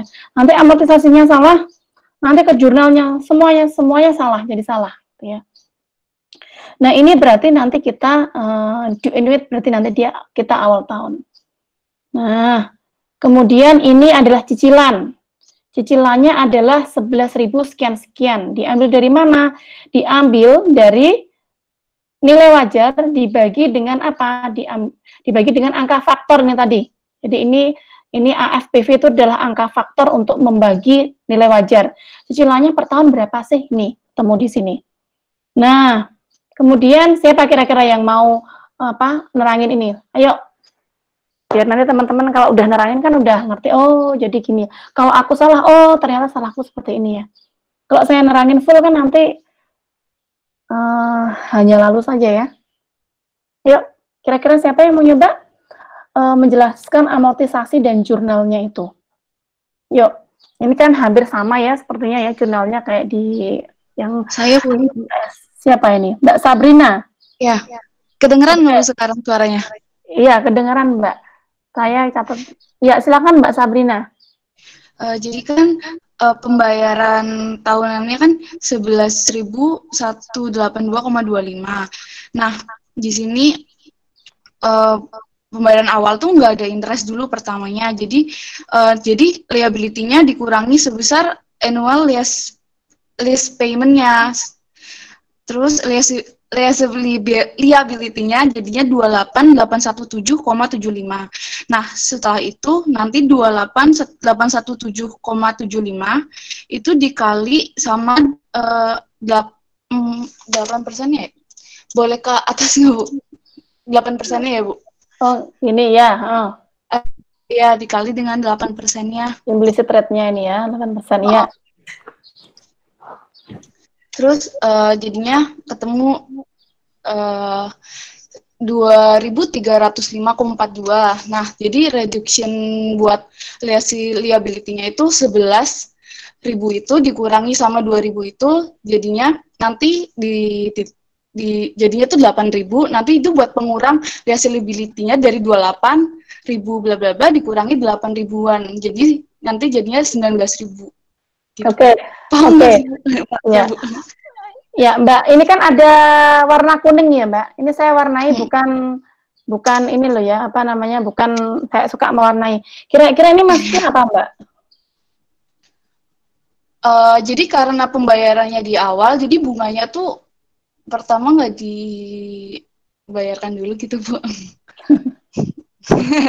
Maaf ya, Bu. Nggak apa, Mbak, nggak apa. Ya, jadi ini sudah saya kasih komen-komen ya di sini ya. Nah, ini 1 Januari ini udah yang tadi saya terangkan ya. Sesuai dengan klausul ya, ada FPV due and with sehingga pembayaran cicilan ada di awal. Makanya dia 1 Januari semuanya. Nggak 31 ya. Kemudian ini ada kuning-kuning kenapa? Nah, mengapa tidak ada unsur bunga di awal gitu kan? Karena awal hutang kan belum ada bunga ya, cicilannya tuh benar-benar pure nominal hutang kita. Makanya karena ini mulai 1 Januari 2019 ini tidak ada di sini interest on liability-nya. Nanti bayarnya kapan? Bayarnya nanti di tahun berikutnya. Ya, paham ya sampai sini. Kemudian jurnalnya, Mbak. Oh, jurnalnya. Ya. Oh, oke. Bisa nggak kira-kira? Oh, karena ya. Karena jadi pertama tuh kan karena fair value-nya, nilai wajarnya itu sebesar 40.000. Jadi aset hak kepemilikannya 40.000, pada kewajiban sewanya 40.000. Terus kita juga karena membayar awal tahun, jadi liability pada cash, jadi mengurangi cash sebesar 11.182,25 sebesar cicilannya. Terus nanti di akhir tahun kita mengakui bunganya interest expense yang bakal mengurangi liability-nya juga 2.305,42. Terus ada amortisasi juga buat asetnya, hak pakai asetnya sebesar 10.000. Itu karena kan depresiasinya itu straight line, jadinya 40.000 dibagi 4 tahun, jadinya 10.000 dapatnya. Ya, Mbak Aisyah ya. Mbak Aisyah, ya, Mbak Sabrina. Terima kasih Mbak Sabrina ya. Ya, benar ya. Tadi yang di tanggal 1 Januari 2019, ini sebenarnya untuk menjurnal apa sih, Bu? Gitu kan. Jadi kita menjurnal di awal tahun, kita menjurnal, ini kan ada right of use asset itu berarti apa? Berarti kita itu menggunakan hak guna, bahasanya tuh hak guna aset. Nah, di tahun awal kita tuh punya yang namanya hak guna aset 40.000 dari yang udah di-state di soal tadi ini ya. Jadi ini tuh dari sini. Nah, kita tuh di tahun awal kita harus nyatat ini. Selain kita punya hak guna aset gitu ya, kita punya apa? Kita juga punya utang. Utang apa? Utang sewa, lease liability nih. Taruhlah di sini. Kemudian gitu ya. Selain itu di 1 Januari 2019, selain kita mencatat karena kita ada utang gitu ya, kita juga berdasarkan schedule amortisasi ini apa? Amortisasi list gitu ya. Ini di sini tertulis bahwa di 1 Januari kita selain mencatat hak guna aset, kita juga akan mencatat yang namanya cicilan. Nah, cicilannya ini udah dibayar belum kira-kira 1 Januari 2019? Sudah, Bu. Udah dibayar, makanya kita nulis di sini nih, lease liability, utangnya berkurang, saldo normalnya hutang sebelah kredit karena dia berkurang, dia di sebelah posisi debit, sebesar 11.000 sekian-sekian. Kemudian, karena kita udah bayar, otomatis cash kita berkurang kan? Nah, kita nyatet di sini. Kemudian interest expense-nya kita nyatet karena ini 31 Desember itu kita nyatetnya di 1 Januari 2020 ya, karena ini beda kondisi yang saat 31 Desember itu hampir sama dengan 1 Januari 2020. Di sini terlihat bahwa 2.305,42 ada di sini.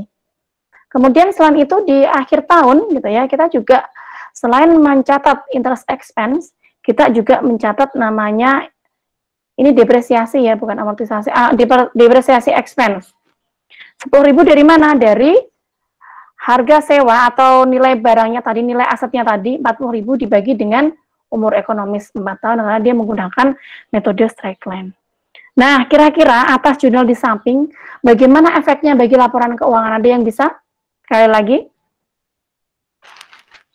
Yuk, efeknya gimana nih? Laporan keuangan. Ada yang mau nyoba nerangin?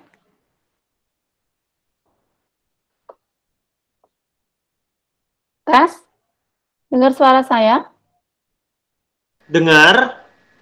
Nah, kira-kira apa sih efeknya dari jurnal di atas ke laporan keuangan yang teman-teman lihat? Ini saya sambil ngabsen ya.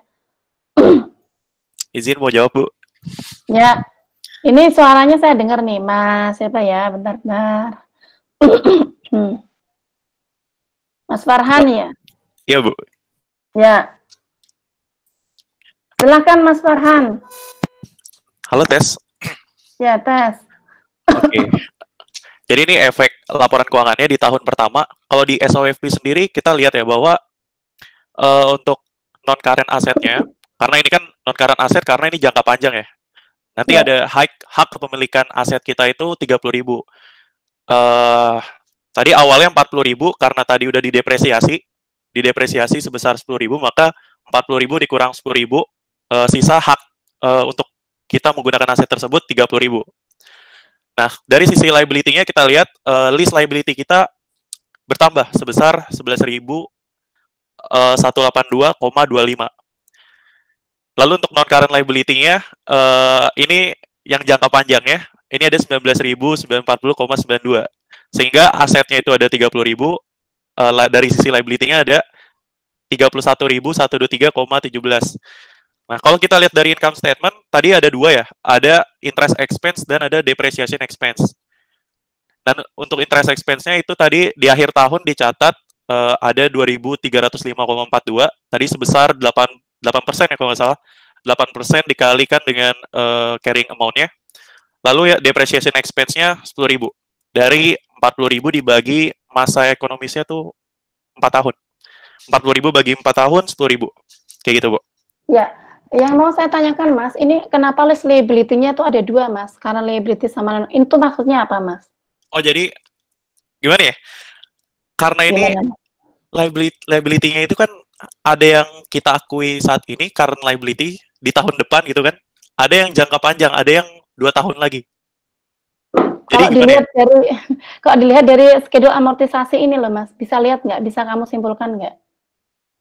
Mana list liability yang current, mana list liability yang jangka panjang, yang non current?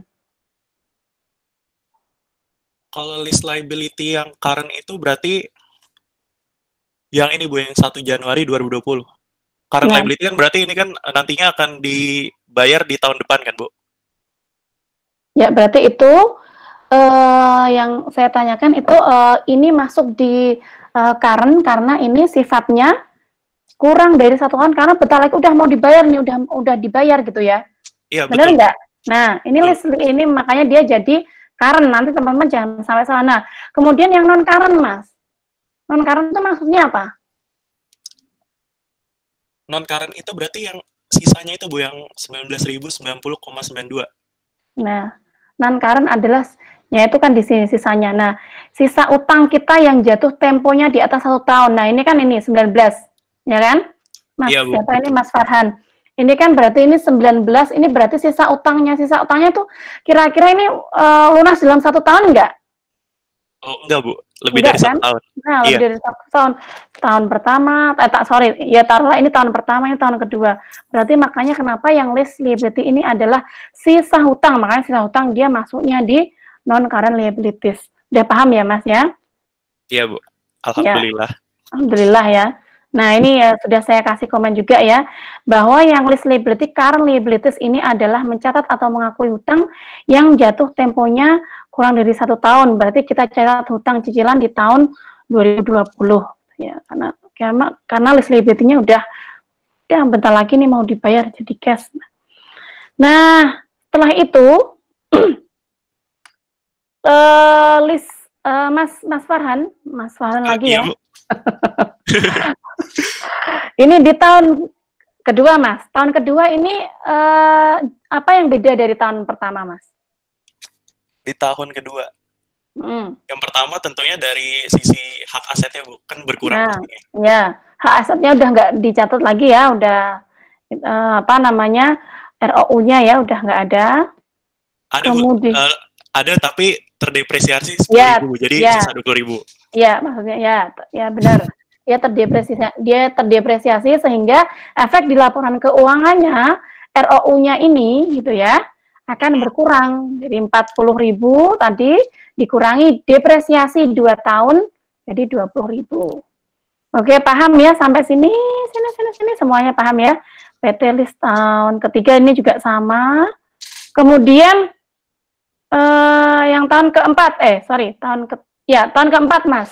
Kalian nih. Tahun keempat ini kenapa cuman ini aja, Mas, jurnalnya, Mas?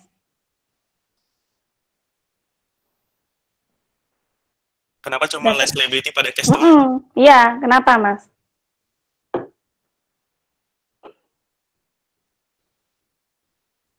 Ini kok nggak salah 4 tahun ya? 4 tahun.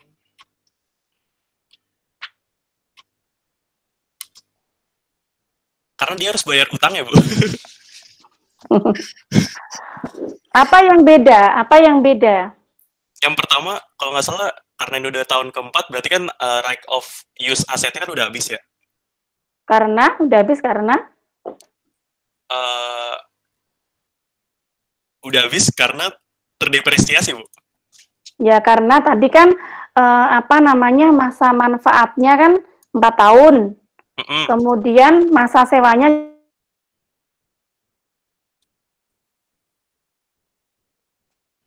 Halo, tes. Halo. Oh, berarti bukan. Halo. Tes. Ya. Bunyi atau gue yang nge-lag? Ibunya nggak sih? Oh, ibunya, oke. Karena kenapa, cuy? Dan ngomong, Han.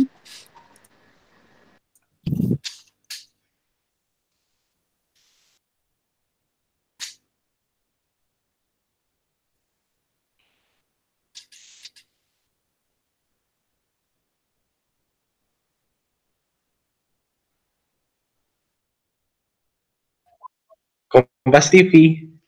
Independen terpercaya. Oke.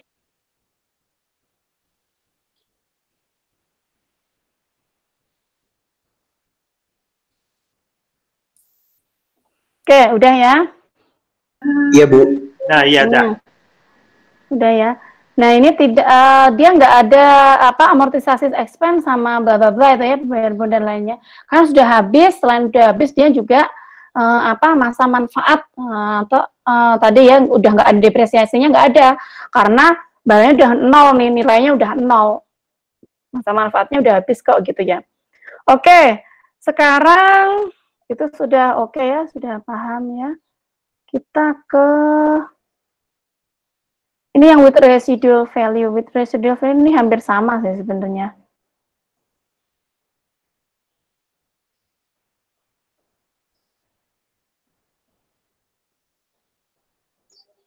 Ini udah paham lah ya. Kemudian, udah selesai deh. Udah paham kan ini kan? Berarti kan, ini kalau ini kenapa yang di soal kedua kita ada yang namanya ini with residual value. Tapi di tahun keempatnya kita ada depreciation expense sama rate of use asset. Karena apa? Gampang ini ya. Lihat baca di soal. Skimming cepat aja. Karena soalnya mana ya, Bu? Hah? Soalnya, karena ya. right of use asset tuh dikuranginya pakai depresiasi, Bu. Karena apa? Right of. Hah? Karena ini ada kayak gini ya, gitu ya, depresiasi sama ROU tuh. Karena ada apa? Karena ini kalau dibaca baik-baik gitu ya di bukunya Pak Lutfi, di sini periodenya itu kan berapa? periode sewanya? 4 4 tahun, Bu. Usia ekonomisnya 6 tahun. 6 tahun. Makanya ini ada muncul ini. Kalau dia 4 yang tadi yang sama-sama habis 4 tahun sama 4 tahun dia udah nggak ada. Kalau ini dia masih ada, berarti kan dia masih ada depresiasi kan di sini kan nih. Saya tulisin ya. Karena di akhir periode sewa masih ada masa manfaatnya. Nah itu kan masa manfaatnya kan masih 2 tahun lagi kan. Seperti itu. Depresiasi kan mencatat Langsung dihabiskan sekaligus, Bu. Hah? Ya nggak bisa dong, Langsung Mbak. dihabiskan sekaligus, Bu. Maksudnya dihabiskan sekaligus gimana? Langsung didepresi? Untuk tahun keempatnya langsung dihabiskan sekaligus, Bu. Yang depresiasi expense-nya. Kan tadi masih ada sisa ya, Bu? Nggak bisa dong, Mbak. Ini kan apa namanya? Menurut teman-teman, kenapa ini masih ada ininya? Kenapa ini masih ada depreciation expense? Kalau menurut saya, ini karena dia masih ada masa manfaat dari barang itu sendiri. Dia masih ada 2 tahun sisa nih. Itu nggak bisa depreciation expense langsung dihabisin di tahun itu tuh nggak bisa. Maksudnya langsung dienolin gitu. Atau gimana sih? Maksudnya Mbak Loli? Ya, Bu, karena kan kita berarti sudah nggak bisa pakai asetnya lagi, Bu. Berarti langsung dihabiskan di tahun keempat gitu. Atau per tahun kita tetap sampai tahun ke-6 hanya jurnal depresiasi expense pada right of use asset. Kita jurnalnya hanya sampai tahun keempat saja, Mbak. Oh iya, Bu. Karena ini kan kita sewanya 4 tahun. Setelah 4 tahun kita ngapain? Dibalikin lagi tuh barangnya kemana, ke lessor. Nanti urusan depresiasi ya urusannya si lessor itu ya. Itu depresiasi selanjutnya maksudnya setelah tahun ke-5 dan tahun ke-6 gitu. Oke, sekarang ada question ya di sini ya. Pertanyaan ini debatable ya, saya sendiri masih mikir, tapi mudah-mudahan dari 425 bisa ada jawabannya ya. Saya pengen mahasiswa lebih pinter gitu, lebih pinter ya. Ya karena teman-teman kan energinya lebih banyak ya ketimbang saya yang sudah punya anak gitu ya. Yuk. Ini ada question kelihatan nggak di sini? Ada yang mau nyoba nggak? Atau ya ada yang mau nyoba nerangin nggak maksud dari ini sebenarnya pertanyaan dari grup WAG dosen gitu ya. Kemudian itu masih sampai sekarang saya bertanya dan masih belum jelas gitu ya. Maksudnya masih nggak sinkron gitu. Atau saya yang kurang pintar membaca PSAK saya nggak ngerti. Ada pertanyaan seperti ini yang udah teman-teman lihat. Insya Allah kayaknya kalau teman-teman udah bisa jawab pertanyaan itu udah ngerti deh semuanya. Mau teman-teman jawabannya apa? Atau nggak usah jawabannya dulu deh. Maksud dari pertanyaannya tuh apa?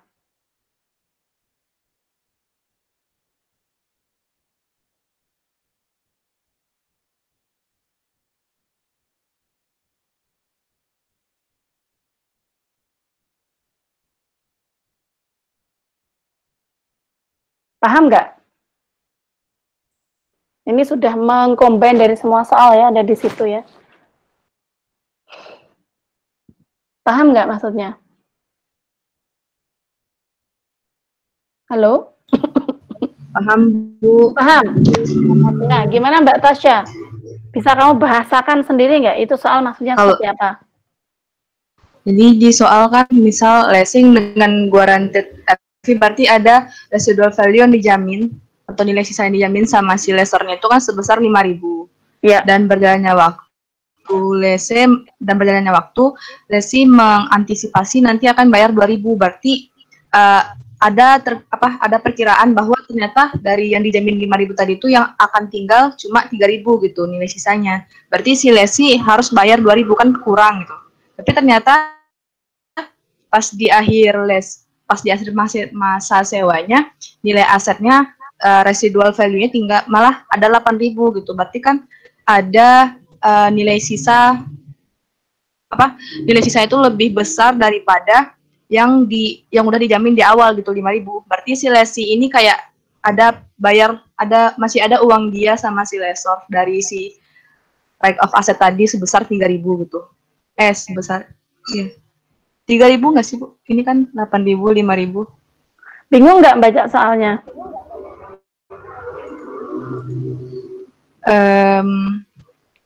Kira-kira Enggak kalau sih, Bu, cuma menurutmu, kayak ya, Bu. kira-kira perlakuan 2000 ini mau diapain, Mbak? Syarat sebagai apa, Mbak?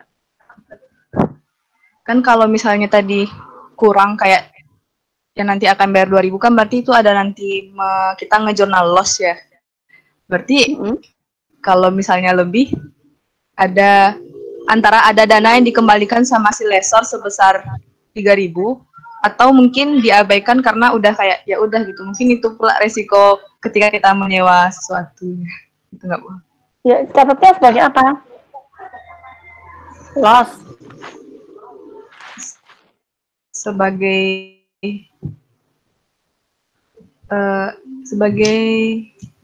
loss. Bingung sih, Bu, kalau sama jawabannya. Karena kan kalau misalnya kita bayar kalau gain berarti nanti kita seharusnya ada nerima kompensasi dari si lesor kan, kayak ada dana yang dikembalikan gitu. Ya kita ini barang-barang runtut, barang-barang saya juga agak ini ya. Ini kan ceritanya gitu ya.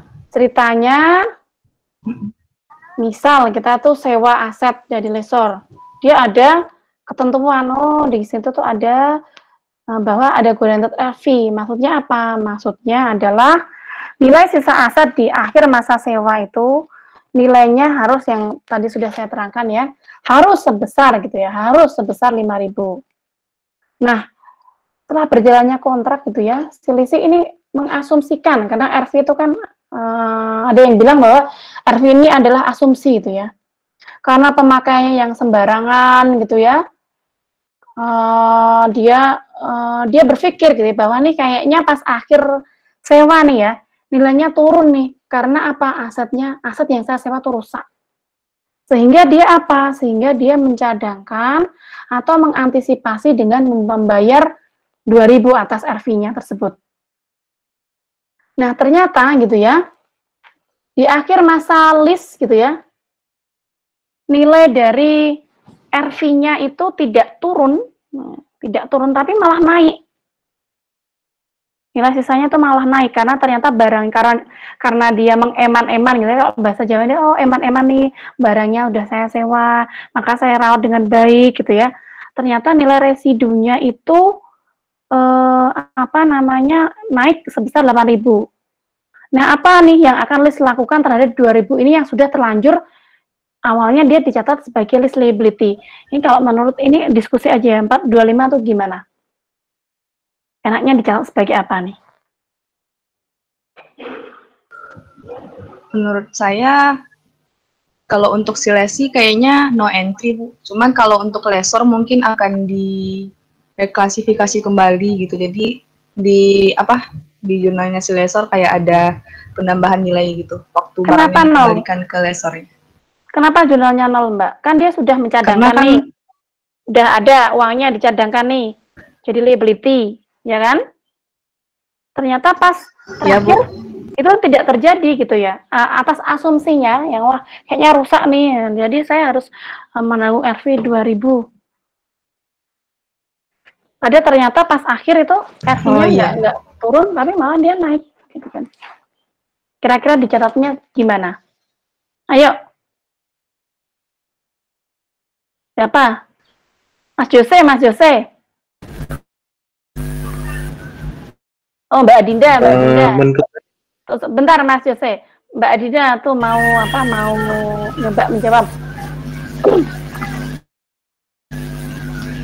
Kalau menurut saya diakui sebagai aset mungkin, Bu. Soalnya itu kan nanti akan dibayar. Berarti kan mungkin aja di akhir periode itu asetnya jadi miliknya, Bu.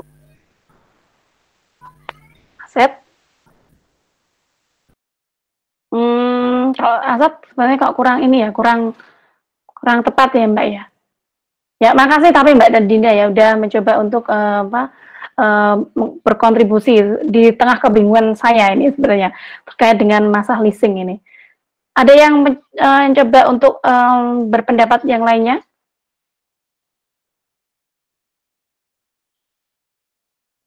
Ini kan soal-soal tricky itu kayak gini ya. Bisa jadi ini nanti suatu saat keluar loh di apa namanya, karena kan soal ujian ya, ujian UAS-nya, UAS atau UTS kemarin itu kan unpredictable ya, nggak bisa ditebak mau yang keluar yang mana. Maka harus paham. Kalau saya sih lebih ini ya, menyarankan paham konsepnya dulu, AKM-nya dulu dipahamkan. Kalau AKM-nya sudah paham, nanti akan bakal muncul pertanyaan, digali lagi, baca lagi gitu ya, dibaca lagi, terus oh ternyata seperti ini ya, nanti bisa ngerjainnya. Kira-kira tadi Mas Jose tadi mau jawab tuh, kira-kira gimana Mas Jose?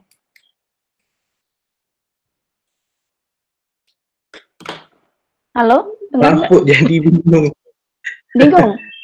Bingung? Jadi tadi ingat, tadi ada ide terus bingung tiba-tiba.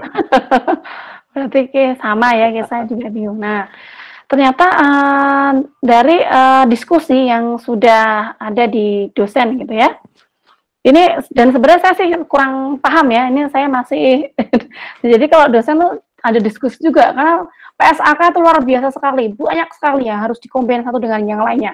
Saya makanya tadi tuh bilang ya, aduh kenapa sih orang buat PSAK tuh susah-susah gitu ya aturannya itu. Nah, kalau saya di awal itu saya buatnya itu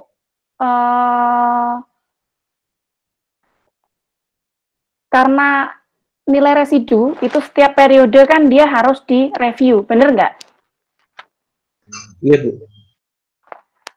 Ini loh contohnya, nilai residu mana sih? Nah, PV nilai residu. Ini kan present value ya. Bagaimana Bu jika present value-nya ini berubah? Berarti kan harus dihitung ulang. Dihitung ulang. Pertama harus dihitung ulang. Kemudian kita harus bentar saya buatkan kali ya.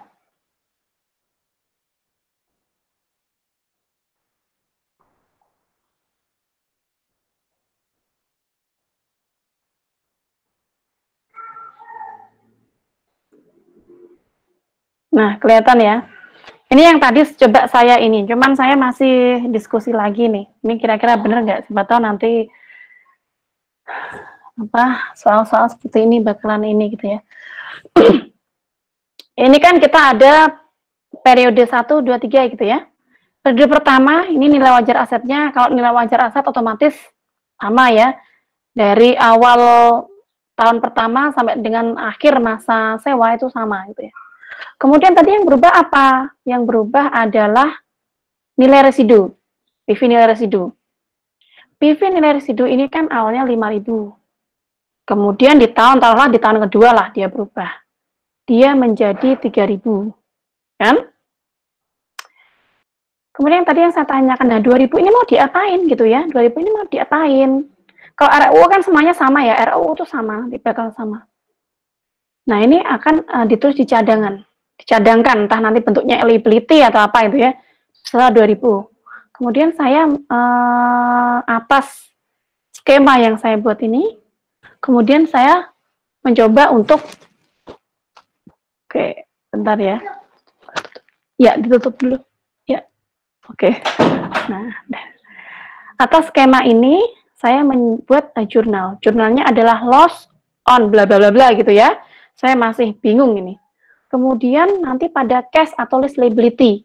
Kalau dia bayarnya cash ke leaser sebesar 2.000 ini ya, 2.000, maka di tahun kedua ini saat ada perubahan ini ya, dia akan bayar ke sini. 2.000 ke bisa dalam bentuk list liability atau bisa bentuk dalam cash. Kita masuknya kemana? Kita sementara memasukkannya ke loss on bla bla bla gitu ya. Kemudian tahun ketiga, ketika ini ada perubahan nilai residu besar 8.000 ya tadi kalau di soal, taruhlah asumsinya 8.000. Maka itu akan dibalik cash. Kita kan karena di sini udah bayar tapi ternyata ini nggak jadi gitu ya. Kita dapat cash nih. Kita dapat cash senilai 2.000. Kemudian apalagi? Kita dapat gain. Dapat gain dong.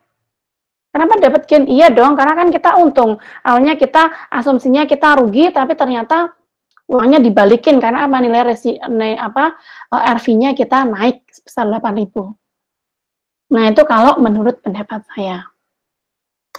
Nah, kemudian kalau menurut beberapa dosen gitu ya, ini jawabannya panjang gitu ya. Jawabannya adalah, ingat saya gitu ya, itu ada di PSAK 73, paragraf 39 dan 42. Nah, ini sifat penentuan jumlah perhitungan RV adalah estimasi yang sudah saya bilang tadi ya. Itu konsisten dengan PSAK 25, bahwa apa? Bahwa perubahan estimasi bersifat prospektif ke laba rugi pada saat terjadinya. Gain kan ke laba rugi ya. Sehingga diakui sebagai apa? Sebagai gain. Ya enggak? Nah, teknisnya gimana? Teknisnya harus dievaluasi periodik terkait dengan kecukupan liabilitas tersisa. Nah, tadi kalau di sini dituliskan bahwa akan direvisi. Revisi apanya? Direvisi ini tadi, nilai residunya. Yang 5.000 menjadi 3.000. Nah, kemudian, jika sepanjang masa sewa, gitu ya, ada indikasi bahwa RV sama atau lebih besar dari current RV, maka liabilitas sewa segera disesuaikan. Sehingga, gitu ya, penyesuaian tidak langsung ke laba rugi sebagai gain, melainkan disesuaikan ke ROU aset. Jika ROU sudah 0, baru selisihnya diakui sebagai gain. Nah, di sini diasumsikan, dimungkinkan gitu ya, bahwa akan dilakukan review secara periodik. Kemudian dilakukan penyesuaian dengan apa? Menutup nilai aset atau kewajiban lama dan kemudian memunculkan aset atau kewajiban berdasarkan pengukuran dari data terkini yang didapatkan oleh entitas. Bingung nggak teman-teman? Pusing nggak? Bingung nggak di sini? Halo? Halo? Ya. Gimana Mas Andi kira-kira? Bingung nggak? Kalau saya sih sebetulnya juga masih bingung, tetapi bingung, ya? Kita perlu ngebongkar dulu. Ya. Ini kenapa bisa 8.000 gitu loh. Nah, asumsi saya soal yang dikasih oleh di grup itu ya, ini menurut saya soalnya nggak lengkap. Kalau mahasiswa dikasih soal kayak gini, matilah gitu ya. Asumsinya berapa ribu mahasiswa jawabannya satu dengan yang lainnya beda gitu ya. Terus yang kedua, ini 3.000-nya ini loh harus diterangkan. 3.000 sama 2.000 ini masih, kalau saya sendiri itu masih bingung gitu ya. Kemudian kalau saya tadi coba untuk membuat skema menyesuaikan ROU new sama ROU yang old gitu ya, itu nggak ketemu gitu ya. Kemudian kalau saya sebenarnya jawaban saya ini terkait dengan ini tadi ya, terkait dengan loss on bla bla bla sama cash ini ini juga nggak match dengan PSAK. Makanya ini buat teman-teman bisa berpikir ya. Nah, kemudian kalau misal soal-soal seperti ini keluar, saya tuh harus ngapain gitu ya? Saya harus menghitungnya seperti apa? Nanti kalau saya sudah ketemu jawabannya, saya kasih share di Google Classroom ya.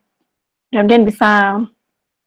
Ini masih dibahas juga ya, masih sebenarnya karena masih debatable karena PSAK itu kan berisi kalimat uraian yang tidak semua orang tuh bisa memahami bahasa yang ada di dalam PSAK. Sama kalau di pajak itu kan ada PPh pasal sekian itu kan kasusnya banyak sekali.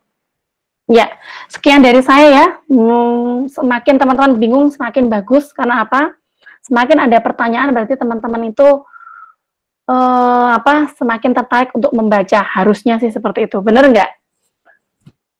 Harusnya semakin tertarik untuk membaca. Nah, kemudian di Google Classroom sudah di-share ya terkait dengan video dan PPT, bener nggak? Sudah dilihat? Iya, sudah. Sudah dilihat? Sudah kurang lebih ada gambarannya lah, udah ada gambarannya lah ya.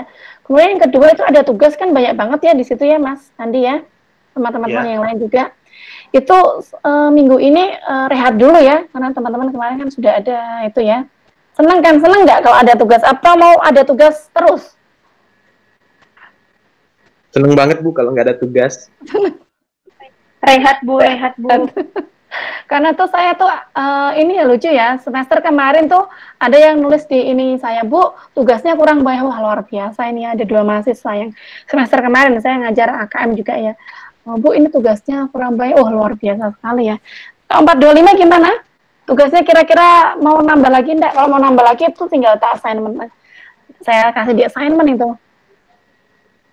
Kami bantu. Tugasnya udah banyak, Bu. Bisa ditambahin, Bu. Cukup, Bu. Oke, cukup ya. Jadi untuk semester lagi. Untuk minggu ini sudah cukup ya, karena dan LISOR ini gampang ya. Gampang kan? Kecuali ada apa? Question saya yang terakhir itu gampang ya. Oh gitu, lanjut.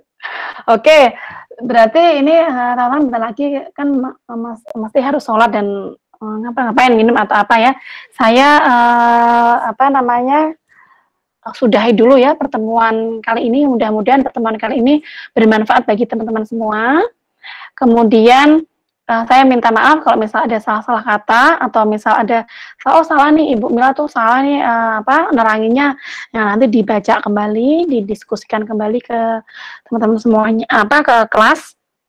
Kemudian saya rekomendasikan buat kelas 425 biar persebaran nilai di UAS-nya nanti bagus ya. Jadi nggak diglek. Nah, ada yang dapat bagus banget, ada yang dapat jelek banget. Saya rekomendasi dulu udah ya kayaknya kalau nggak salah UTS ya. Untuk membuat kelompok-kelompok kecil gitu ya. Dimana kelompok kecil tersebut dalam satu kelompok ada leadernya itu ya yang sekiranya paham, kemudian dibuktikan dengan dibuktikan dengan nilainya yang bagus kemarin gitu ya. Itu saya rekomendasikan ya biar saling membantu lah, karena anak-anak STAN ini kan luar biasa sekali ya. Kalau anak-anak di universitas tuh kan kalau teman-teman punya kakak atau adik atau teman di universitas itu mereka lebih individu. Tapi kalau teman-teman di STAN ini saya tuh acungi jempol dalam hal kerjasamanya tuh oke banget gitu loh Mas ya. Oh ini kedinasannya oke gitu kan.